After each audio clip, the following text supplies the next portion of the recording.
네, 검찰은 어젯밤 최순실 씨를 긴급 체포한 데 이어 오늘 오전부터 이틀째 조사를 이어갑니다. 네, 이번엔 서울중앙지검의 취재기자 연결합니다. 김보윤 기자.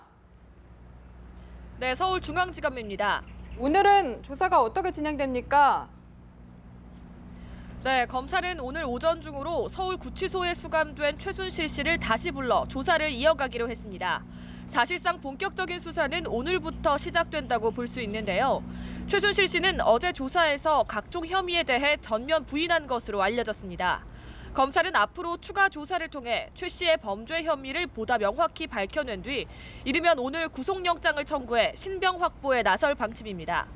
조사해야 할 부분이 상당히 많은데 우선은 미르와 K스포츠재단을 둘러싼 비리 의혹을 먼저 수사할 것으로 보입니다.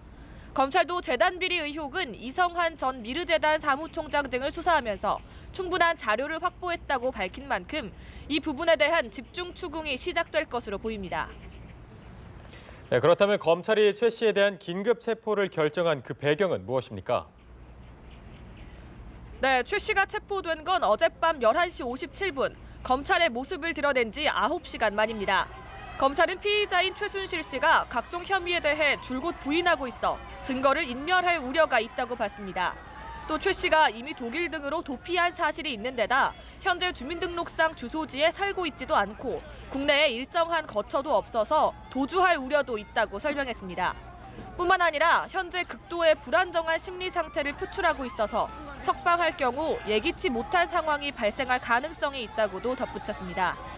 최 씨는 새벽 2시쯤 서울구치소로 이송이 됐는데 차량 뒷좌석에 앉아 고개만 숙인 채 취재진의 질문에는 아무런 대답을 하지 않았습니다. 네, 최 씨가 혐의 대부분을 부인하고 있다고 했는데 그렇다면 앞으로도 검찰 조사에 상당한 시간이 걸릴 거라고 볼 수 있겠네요. 네, 그렇습니다. 검찰은 9시간 동안 진행된 조사에서 최 씨가 각종 혐의에 대해 전면 부인하고 있다고 설명했습니다. 최 씨를 둘러싼 의혹이 한두 개가 아닌데다 관련자들도 많아서 조사에 시간이 걸릴 것으로 보입니다. 앞서 말씀드린 것처럼 재단 비리 관련 의혹을 먼저 수사한 뒤 청와대를 등에 업고 재단 설립에 필요한 기금을 강제로 모금해 돈을 빼돌린 혐의로 수사를 이어갈 방침입니다. 또 대통령 연설문 등 청와대 문건 유출 의혹이나 딸 정유라 씨의 이화여대 부정 입학 의혹 등을 차례로 진행할 예정입니다. 이 과정에서 전직 청와대 관계자들이나 본인의 측근으로 알려진 인물들과의 대질 조사도 이뤄질 것으로 보입니다. 수사팀은 어젯밤 최 씨의 금융거래 내역을 확보하기 위해 시중은행 4곳을 압수수색하는 등 혐의를 입증할 증거 확보 작업도 이어가고 있습니다. 서울중앙지검에서 연합뉴스TV 김보윤입니다.